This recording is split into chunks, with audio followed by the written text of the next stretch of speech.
The galaxy is old, its empires are powerful, and its wars are endless. Humanity stands. These are the Empyrean Chronicles. Fox and Hounds. An Empyrean Chronicles story. The first warning wasn't the alarm. It was the silence. Commander Elara Voss noticed it half a second before the system flagged it, long enough to feel the absence like a held breath, like the moment before a wave breaks. 32 years of deep space service had given her a nervous system that processed threat on a level below language, below thought. Something primal, something that remembered when humans were the prey. She was already rising from her command chair when the alert began to scream. The stars ahead dimmed, not faded, occluded. Her eyes snapped to the forward display, and for just one fraction of a second, she thought she was looking at sensor ghost, a malfunction, a dead pixel on the cosmos. Then her depth perception caught up, and her stomach dropped. Contact! Multiple! Bearing 031! The bridge lit up as the computer caught up with her, a chorus of sharp tones and cascading alerts, stations coming to life as officers jolted upright in their seats. The tactical overlay bloomed red, then more still. Unknown fleet signatures. Tactical Officer Brennan's voice was tight, but he held it. Good man. Range, 12,000 kilometers and closing. He paused. Fast, Commander. Way too fast. They were already here. That thought landed like cold water. They weren't approaching. They were revealing. Voss exhaled once through her nose. Looks like we're the Fox, she said quietly. And the Hounds just showed up. Battle stations, Voss said, and her own voice surprised her. Calm, almost conversational, the way a surgeon sounds when the arterial spray hits the wall. Helm, brake vector, hard starboard, full thrust, now. The patrol ship UEF Peregrine answered like the thoroughbred she was. 90,000 tons of titanium composite and cold fury rolled on her axis, engines igniting to full military power in the same breath. The inertial compensators screamed under the load. Voss grabbed the command rail and held on as the stars smeared across every viewport, the ship groaning around her like something alive. Behind them, space unfolded, not from FTL, not from any point of transit she could track or predict or understand. From concealment, 20 contacts, then 30, then contacts beyond the ability to count in real time, each one blossoming on the tactical display like the universe was being punctured from the other side. 60 contacts confirmed. Brennan's voice had gone flat in that particular way that meant he was running on training alone. Hull configurations match Galactic Council military designation, multiple classes, carrier group at least 2 battleship equivalents, screening elements. He stopped. Commander, they were waiting. The Galactic Council fleet had been waiting, and now they had sprung the trap. Part 1. The Ambush.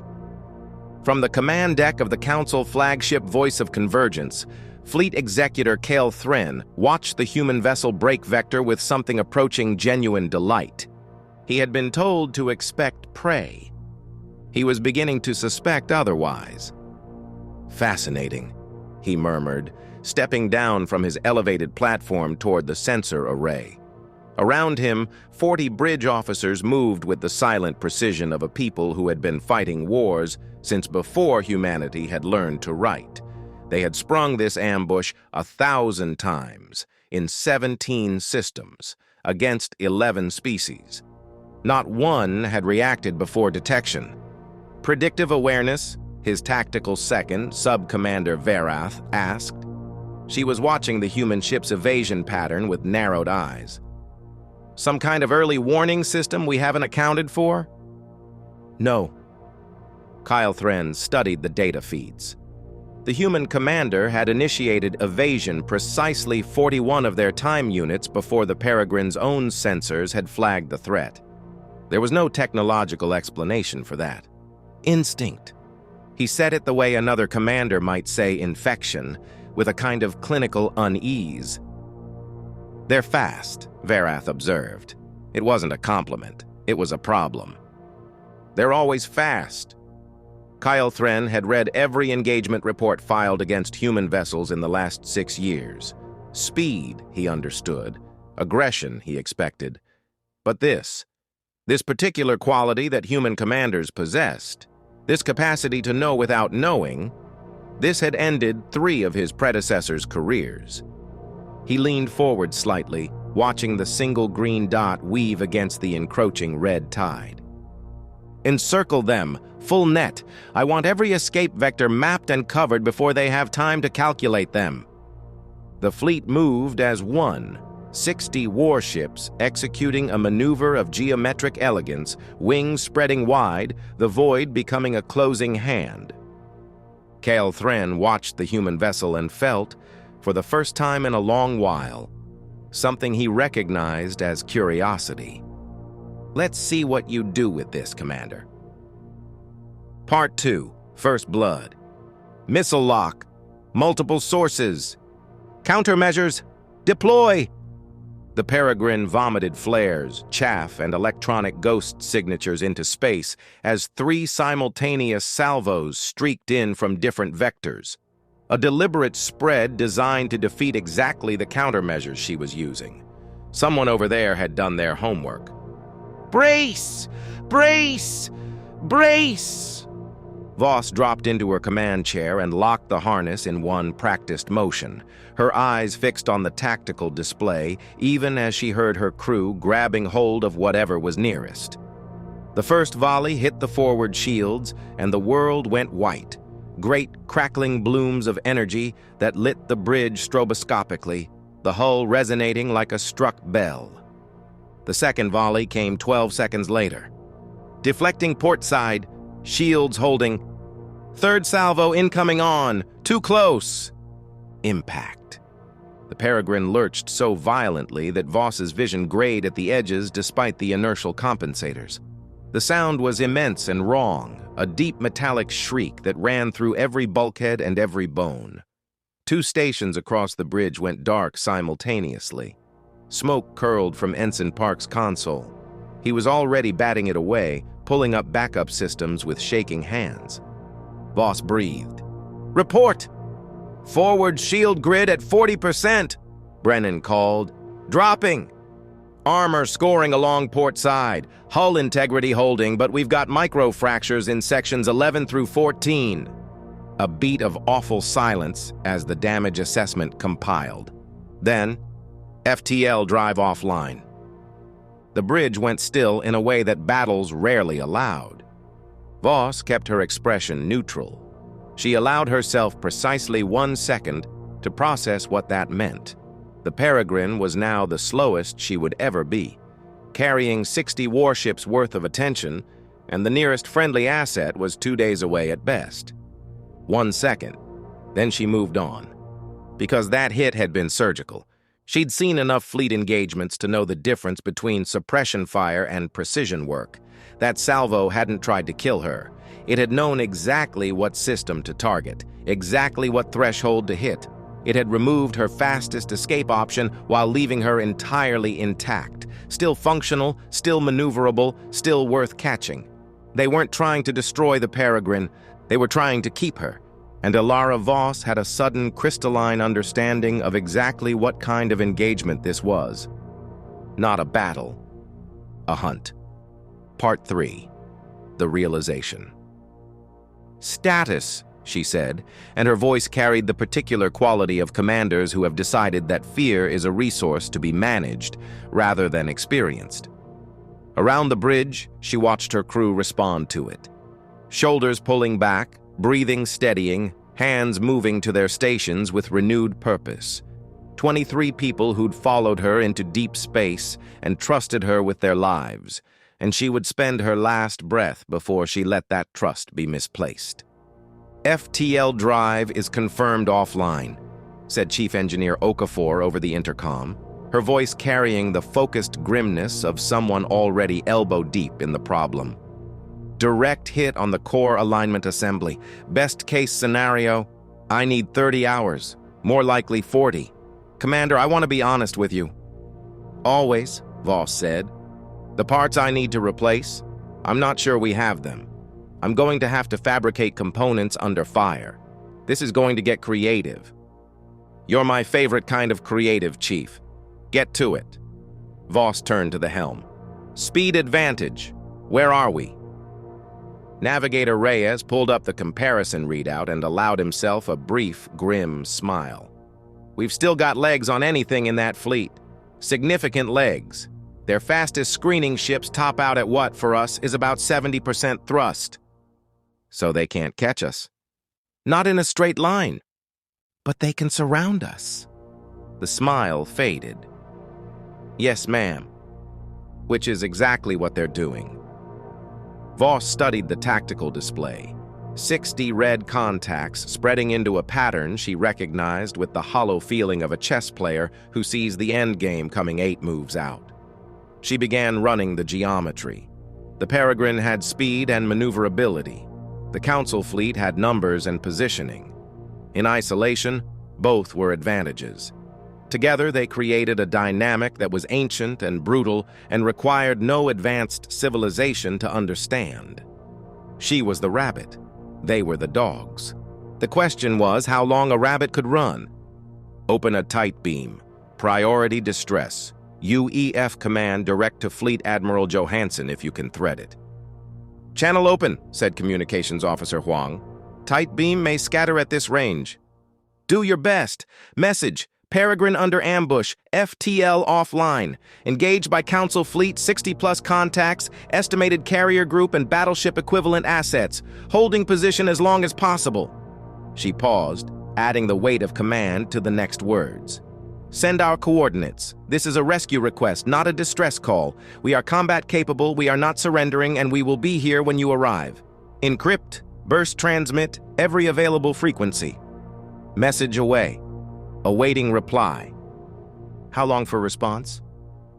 2 standard days minimum, Commander, if they scramble immediately. 2 days. 60 ships, 40% shields, and an FTL drive that was currently 40 scattered pieces on her chief engineer's workbench. Voss settled into her command chair. She felt the familiar weight of it. Not just the physical pressure, but the specific gravity of a decision already made. They would not be taken. They would not surrender. And they would not die today, not because she was certain of survival, but because she was certain of the alternative, and the alternative was unacceptable. She looked at the tactical display. 60 red contacts staring back. All right, Voss said, and for just a moment, the ghost of something that might have been a smile crossed her face. Let's make them work for it.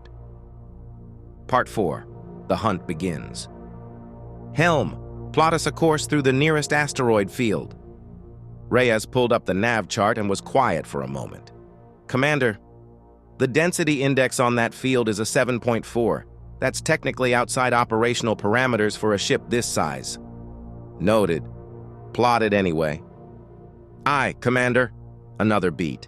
For what it's worth, I've never flown anything through a 7.4 density field. First time for everything, Reyes. Comforting. The Peregrine surged forward on a new vector, trading her long-range run for something more deliberate. Voss watched the tactical display as the Council fleet registered the course change and began to adjust. Not chasing her blindly, she noted with professional respect. They were predicting, already mapping where she was going to be, spreading their formation to eliminate options. 60 ships, each with its own navigator, each running probability models. On the bridge of the Voice of Convergence, Kale Thren watched the human vessel's new heading resolve on his display, and something shifted subtly in his posture. They run, Sub-Commander Verath observed. They reposition, Kale Thren corrected quietly, almost to himself. There was a difference, and he had learned, painfully, across years of engagements he did not enjoy discussing, that misreading human tactical behavior at the doctrinal level was how you ended up writing apologetic reports to the Council High Command. Cut off the vector. Wing elements spread wide. I want them driven toward the inner system. Use containment formation 7. The asteroid field, Executor. They appear to be heading directly into it. Kale Thren looked at the sensor readout, the density index, the composition, the navigation hazard assessment his system automatically generated, bold and red and emphatic. He was quiet for a moment. "Follow them in," he said, carefully. Part 5. Into the Stone. The asteroid field wasn't what most people imagined when they heard the words. It wasn't a gentle drift of rocks through a velvet void. It was a chaos engine. Millions of bodies in constant gravitational conversation, some vast as small moons, others knife-edged fragments spinning at hundreds of meters per second, and the gravitational interactions between them creating current-like flows that changed every hour. Military navigation doctrine considered anything above a 5-point density index a no-fly zone for ships above frigate class. "Entering field in 5, Reyes said, and his voice had taken on the particular tone of a pilot who has committed to something and is now entirely focused on execution. 4, 3. "All hands, brace for close maneuver flight," Voss said over ship-wide. "This is going to be unpleasant. Trust your stations." 2, 1. The Peregrine dove in. For 3 full seconds, the universe became pure noise. Proximity alarms cascaded so rapidly they bled together into a single continuous shriek. The hull shuddered and rang as microfragments peppered the armor plating. Nothing individually dangerous, but the cumulative effect was like flying through a shotgun blast that never ended. On the main viewport, rocks the size of apartment buildings whipped past at velocities that made rational thought about them impossible. "Clearance! 10 meters port!" Adjusting lateral thrusters. "Rotating mass at 2 o'clock, large. I see it." The Peregrine twisted in a movement that her original designers had probably not intended but had, to their credit, left possible. She rolled 90 degrees, dropped her nose, and slid sideways through a gap between 2 tumbling masses that a centimeter's variation would have turned into a debris cloud. Voss breathed. "Council ships entering the field," Brennan reported. "On sensors? Half of them are hesitating at the threshold. The other half..." He watched the display. "They're coming in. Slower than us. Much slower." "Good. Let's see what they're made of." Part 6. Human Flying. The difference between the Peregrine and the Council fleet wasn't just speed. It was architecture. Council warships had been designed by a civilization that had reached the stars through mathematics, elegant, precise, optimized for known conditions. Their hulls were magnificent instruments of calculated force. In open space, in the kind of structured engagement their doctrine had been written around, they were terrifying. In a chaotic navigation environment requiring constant micro-adjustments to unpredictable conditions, they were heavy. Formations broke. Ships that had moved as a single organism in open space now moved as 60 separate anxious entities, each navigator making independent threat assessments, each captain issuing individual commands. The beautiful geometry of the net dissolving into something messier and more desperate. "They're losing cohesion," Brennan said. "That's the idea." Voss studied the positions. "Reyes, tighten it up. Go deeper." Reyes turned around in his seat to look at her. Just for a moment. "You want to go deeper?" "You heard me." He turned back. She heard him exhale slowly. "Aye, Commander." The Peregrine plunged toward the field's dense heart, into spaces that stopped being gaps and started being something closer to suggestions. The proximity alarms became so constant, they stopped registering as individual warnings and became a kind of ambient pressure. Sparks briefly flared along the hull as they clipped a fragment of iron-rich rock. Not a collision, just a graze, but enough to make 3 stations on the bridge momentarily flicker. "Ha!" Reyes let out a laugh that was equal parts relief and disbelief. "They are not following us through that." Behind them, a council cruiser tried. Its navigator was good, genuinely good. It followed the Peregrine's track with impressive precision through the first 3 obstacles, and Voss found herself briefly noting it with something close to respect. The 4th obstacle, a spinning tri-lobed mass of nickel iron that the Peregrine's computer had categorized and flagged and threaded past at the last possible moment, caught the cruiser at a different rotation phase than it had caught the Peregrine. The result was immediate, catastrophic, and absolute. The bridge went briefly, respectfully quiet. "Kill confirmed," Brennan said. "One down," Voss said, and kept her voice flat and professional, because the people she'd just watched die were enemies who'd been trying to capture her, but they'd also been sailors, and she was still human enough to make a distinction. 59 to go. Part 7. The net tightens. Kylthrin watched the loss register on his display, a contact icon transitioning from active to the dull gray of confirmed destroyed, and felt nothing beyond tactical recalculation. Loss was priced into engagement planning. His doctrine allowed for it. What it did not allow for was futility. "Adjust engagement strategy," he said. "The field presents significant risk to screening elements," Varath said. "Recommend withdrawal to the threshold and containment of entry and exit vectors." "We don't contain her. We've seen what she does with a contained space. She uses it." Kylthrin looked at the field's composition data. Dense, but not indestructible. "We remove it." A silence on the bridge. "Long-range battery," he said. "Begin systematic disruption of the field's internal structure. Fire solution priority, highest density navigation paths." "Executor, the energy expenditure will be considerable." "I know." He watched the green contact dot weaving through the chaos with something that, in a being of different physiology, might have been called admiration. "She's worth the cost." The voice of Convergence opened fire. Not at the Peregrine, at the field. The first salvo vaporized a mass the size of a city block in a silent white flash. The shockwave sent neighboring rocks tumbling into new trajectories. The second salvo caught a cluster of smaller bodies and converted them to fine debris. The careful ancient architecture of the field, built over millions of years of gravitational choreography, began to come apart like a jigsaw puzzle shaken in its box.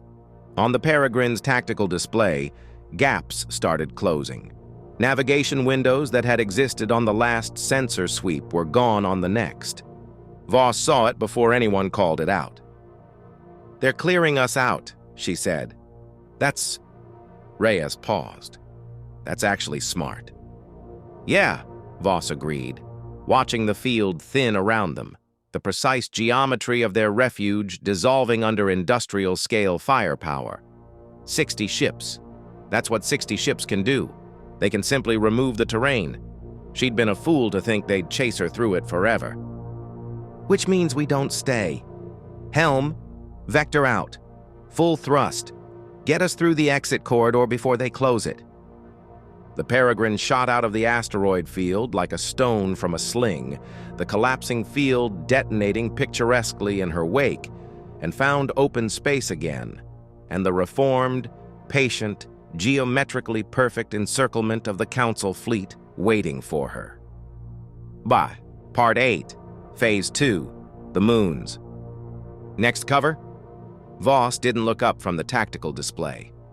"Gas giant, 12 light seconds, bearing 175, 3 moons, assorted sizes, significant gravitational complexity." Reyes pulled up the nav data. "The inner moon is dense enough for a full G assist. If we thread it right? How right? Very right. What's the approach window? 14 seconds, miss it by more than 2 degrees, and we either skip off the gravity well or we don't come back out. Perfect, she looked up. Helm, slingshot trajectory around the inner moon. Bring us out on the far side of the giant. That'll take us within 40 kilometers of the upper atmosphere. I know. Reyes looked at her for a long moment. You know, he said, when I took this posting, the recruitment material mentioned something about routine patrol operations. File a complaint when we get home. She almost smiled. Do it. Part 9, Gravity Games.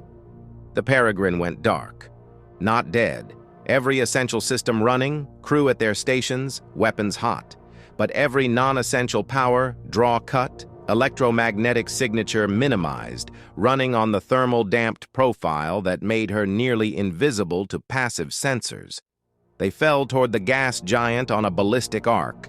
Engines cold, gravity doing the work. The Council fleet spread wide to follow, their formation adapting with that same precise geometrical patience. Some of them were getting better at this.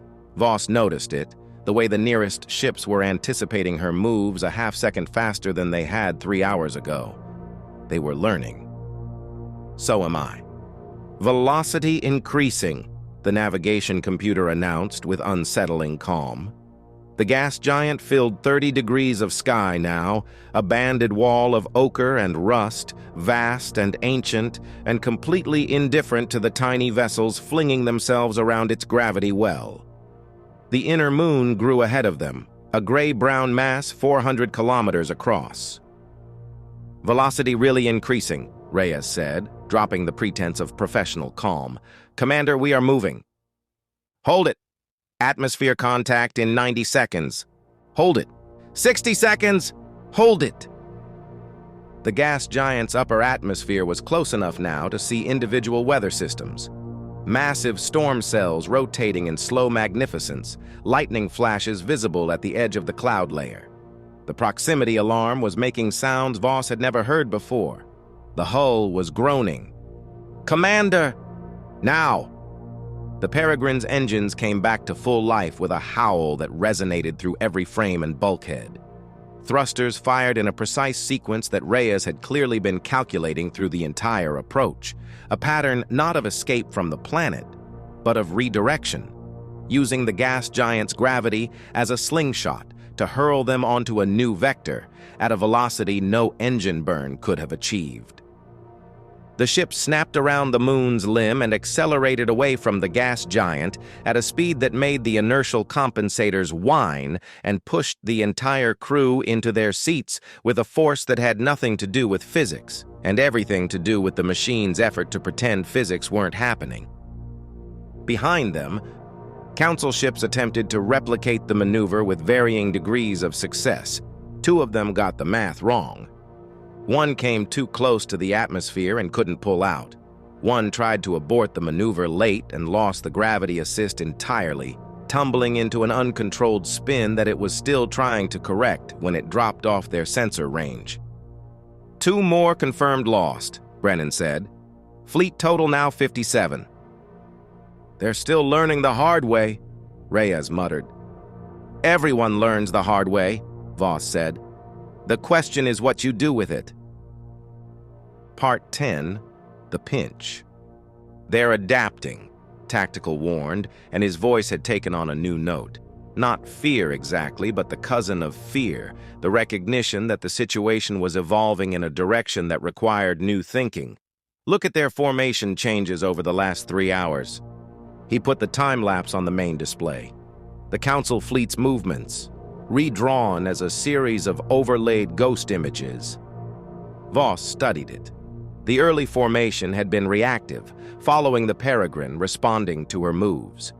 But somewhere around the 2-hour mark, something had changed. The fleet had stopped chasing and started anticipating. Their positions weren't tracking where she was. They were modeling where she was going to be. They're running a predictive simulation, she said. Multiple ships feeding data into a collective model. And they've got 60 data points, Brennan said. They've watched us handle asteroids, gravity assists, 2 different evasion patterns.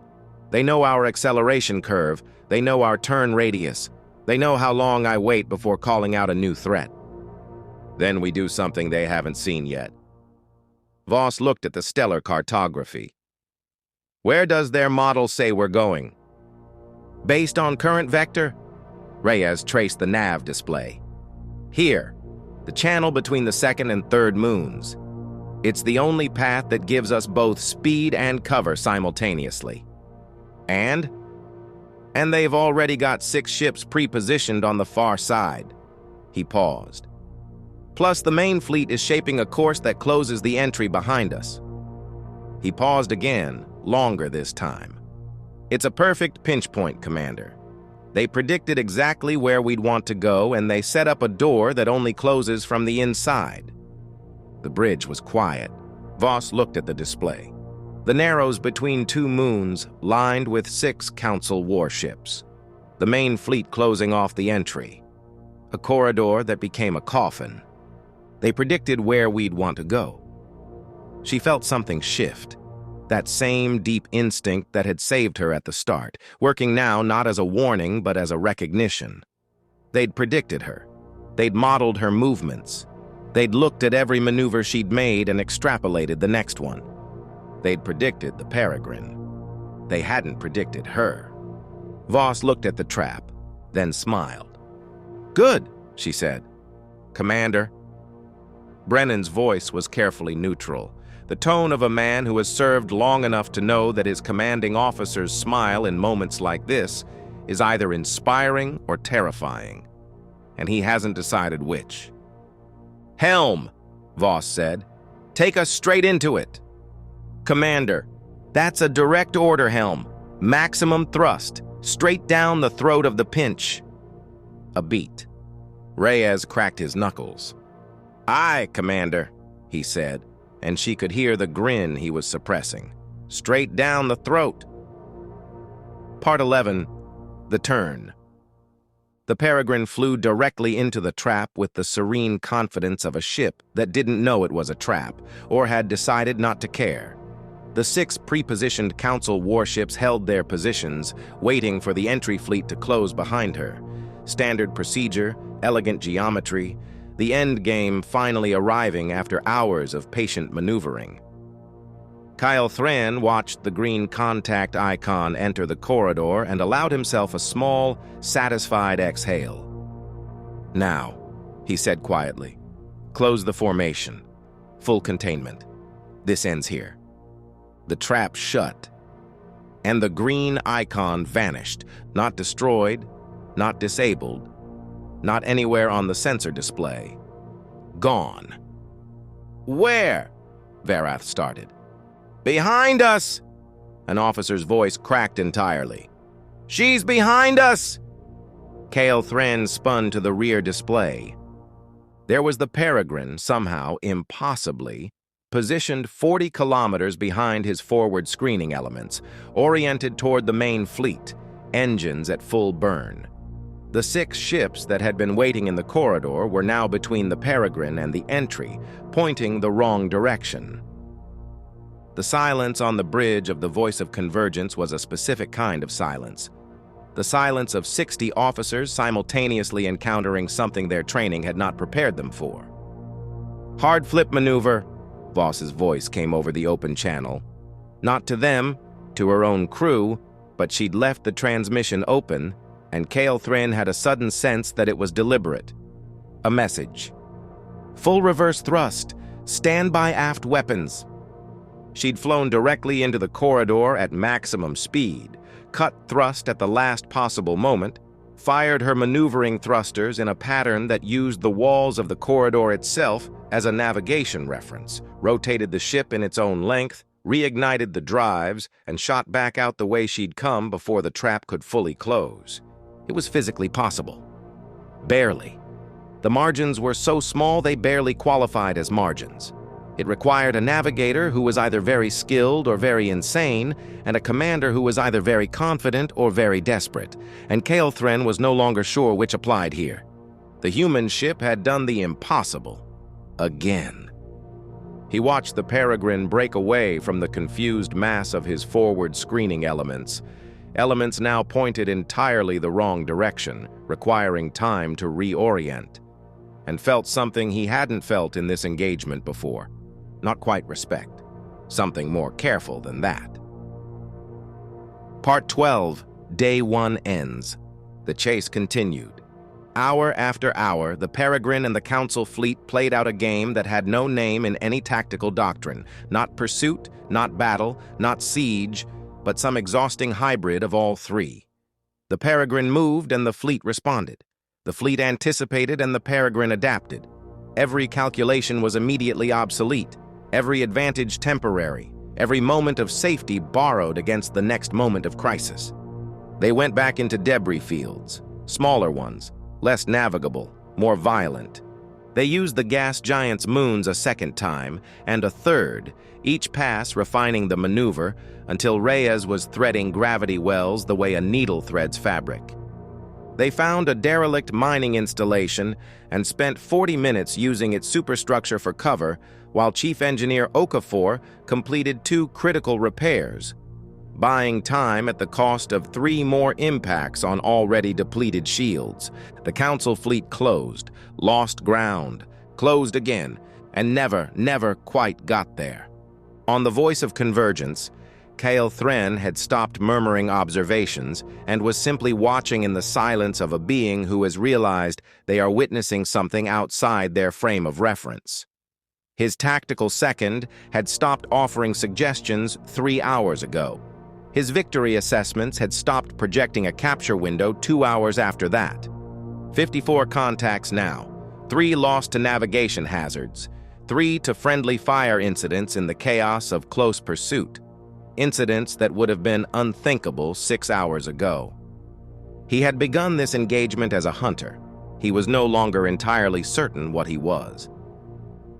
Part 13, Day 2. The Peregrine was dying, not quickly, not spectacularly. The way ships die after long engagements, incrementally, stubbornly, one system at a time, bleeding out until the total finally became fatal. Shields at 15%. Brennan said it without inflection, the tone of a man who has been delivering bad news for so many hours that the news and the numbness have become the same thing. Regeneration rate is insufficient to recover between impacts. Ammo status? Voss asked. Pulse cannons at 30%. Missiles, we're out. Completely. Point defense?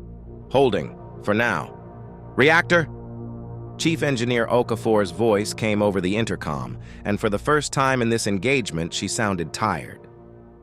Thermal management is my main concern right now. We've been running at this output for... A pause.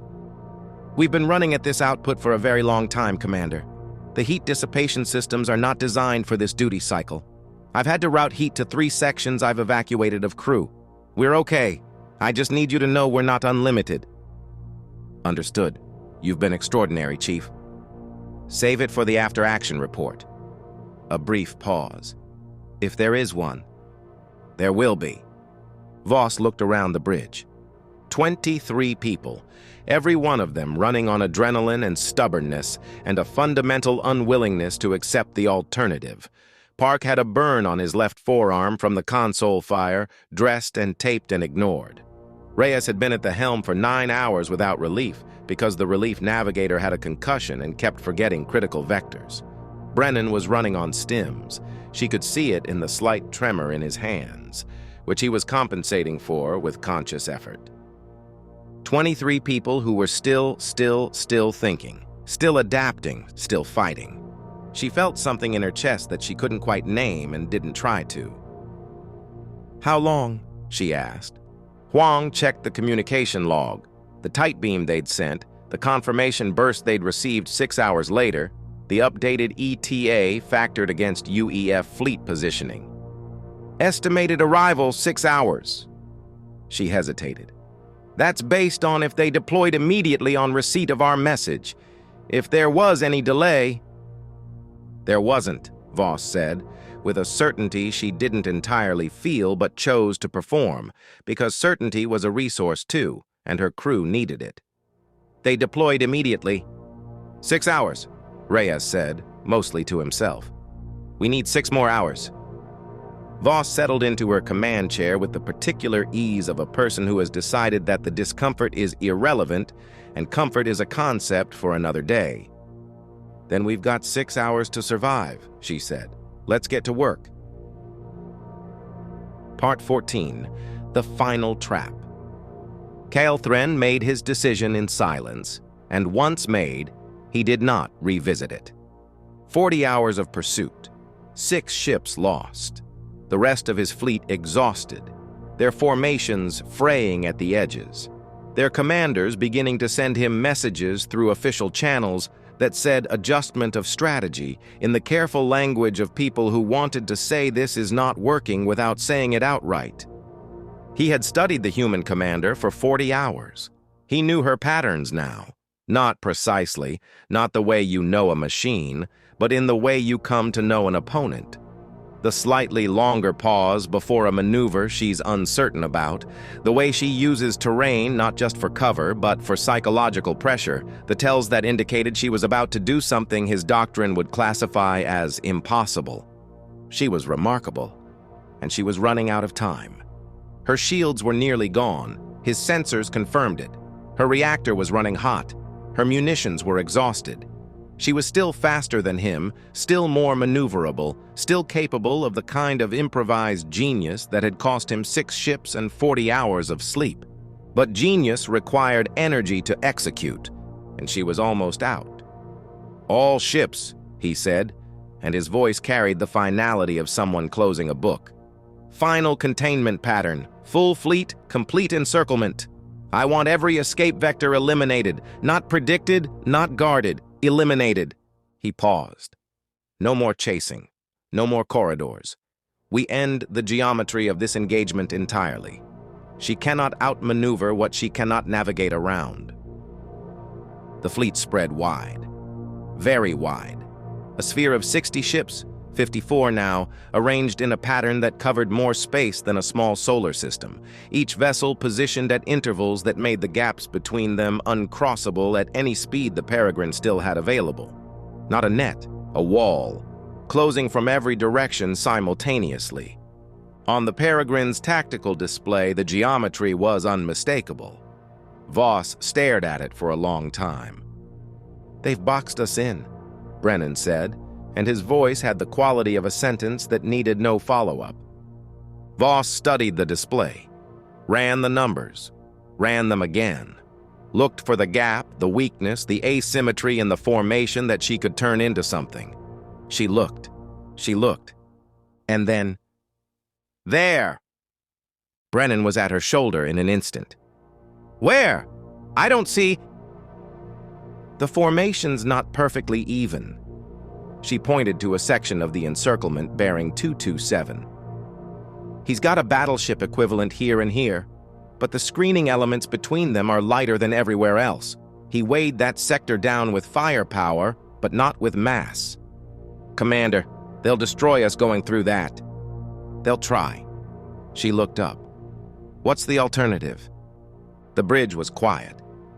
"There isn't one," Reyes said, and she heard in his voice the specific tone of a man who has committed to dying for something and found it, somehow, acceptable.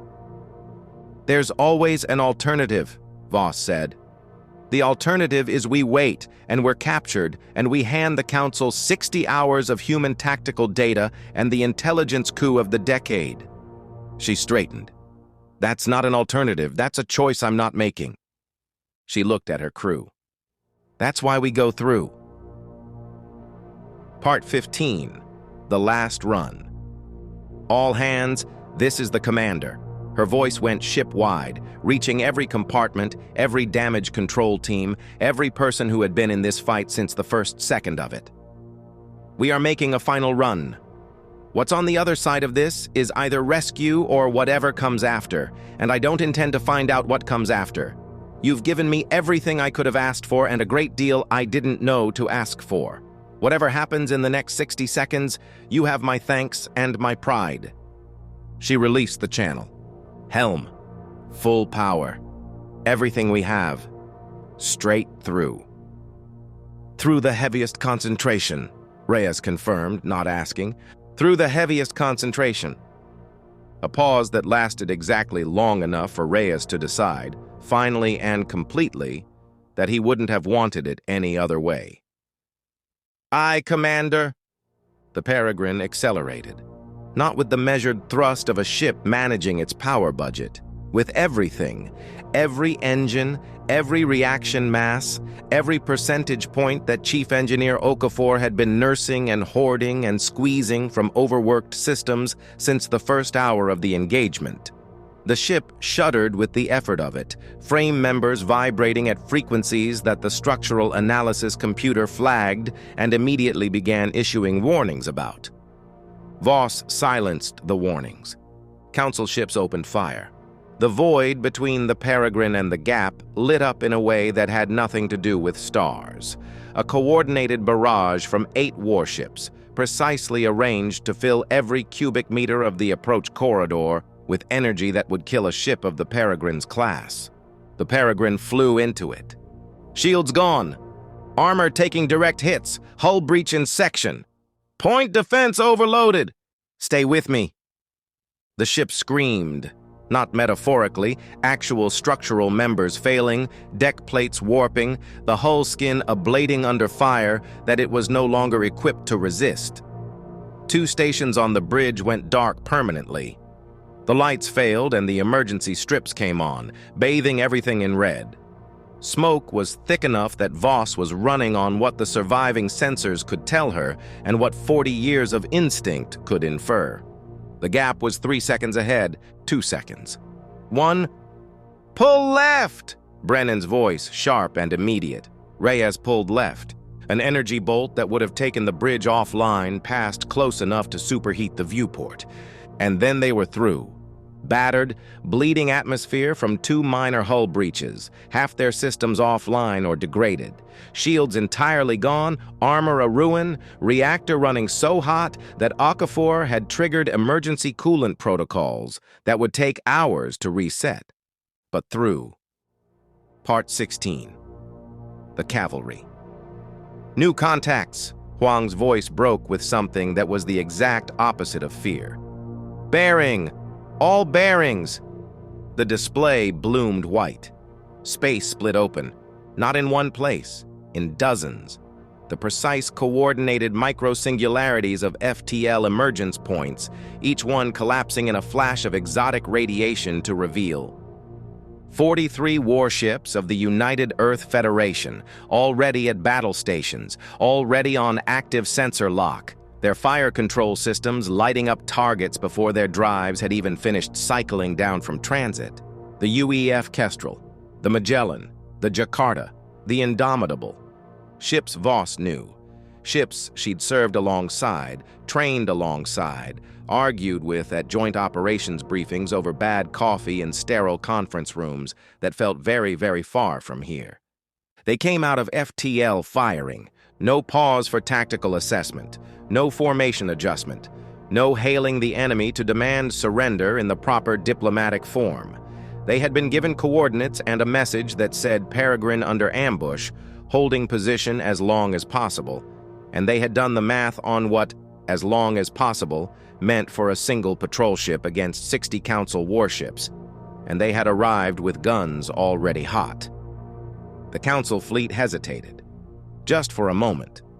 That particular stillness of a force that has had its doctrine suddenly invalidated, whose models of the engagement have just become inapplicable in the time it takes a FTL drive to complete its cycle.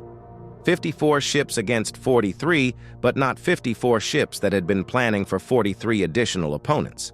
54 ships that were distributed in a containment pattern, optimized for a single fleeing target, now caught in a posture completely wrong for a fleet engagement. That hesitation lasted 4.3 seconds. It was enough. Part 17. Retribution. The UEF fleet hit like something geological. Not fast in the way that explosions are fast, but decisive in the way that a falling mountain is decisive. Each ship executed its fire solution with the cold precision of crews who had been at battle stations for 6 hours in transit, running their targeting problems, refining their solutions, waiting. Council vessels began to fall, not the slow attrition of the Peregrine's long dance, quick, definitive kills as UEF warships coordinated their fire with the efficiency of a fleet that had actually rehearsed this. Focused fire on shield generators, then hull breaches, then drives. The language of combat spoken fluently by people who had studied it as craft. On the voice of convergence, Kyle Thren watched his fleet come apart in silence. His tactical second was issuing orders, reorganization, new formations, the adaptive responses that Council military doctrine prescribed for exactly this scenario. Some of it was working. Some of his ships were recovering their fighting posture and beginning to return effective fire, and the UEF fleet was taking its own losses. But the math had changed. The math had changed fundamentally and completely, and Kyle Thren had been in enough battles to know the difference between a situation that could be rescued and a situation that needed to be survived. "They endured," he said quietly. "Executor?" Varath looked at him. The human ship. He watched the Peregrine on his display, drifting now barely under power, surrounded by the ships that had arrived for her. Still there, still whole. 40 hours against our entire fleet, with no shields, no FTL, no support. He paused. "They endured." Varath had nothing to say to that. Kyle Thren straightened. "Withdraw," he said. "All ships, withdrawal formation. Cover our retreat and minimize further losses." He looked at the display one last time, at the battered green contact that had refused, through every calculation and every trap and every narrowing of odds, to simply stop. "We'll report this engagement in full to the High Command." He did not say what he expected the report would conclude. He didn't need to. Part 18. Aftermath. The Peregrine drifted.